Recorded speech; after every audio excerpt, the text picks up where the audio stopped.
ننکانہ صاحب سے ہمارے نمائندے لالا عاشق مغل کی رپورٹ کے مطابق فیصل آباد کے علاقے بھٹا سٹاپ پر چند روز قبل پیش آنے والے افسوسناک واقعے کے حوالے سے متاثرہ خاندان نے شدید تشویش کا اظہار کیا۔ خاندان کے مطابق واقعے کی ایف آئی آر تو 5 دن کی تاخیر کے بعد درج کی گئی، تاہم انصاف کی فراہمی کے عمل میں تاخیر اب بھی جاری ہے۔ متاثرہ شخص اور اس وقت شدید زخمی حالت میں زندگی اور موت کی کشمکش میں مبتلا ہے،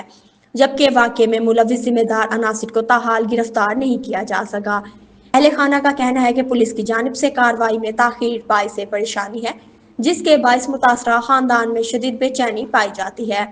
متاثرہ خاندان نے وزیر اعلیٰ پنجاب، آر پی او فیصل آباد، سی پی او فیصل آباد اور دیگر اعلیٰ حکام سے اپیل کی ہے کہ وہ اس افسوسناک واقعے کا فوری نوٹس لیں، شفاف اور غیر جانبدارانہ تفتیش کو یقینی بنائیں اور ملزمان کو قرار واقعی سزا دلائیں تاکہ انصاف کے تقاضے پورے ہو سکیں۔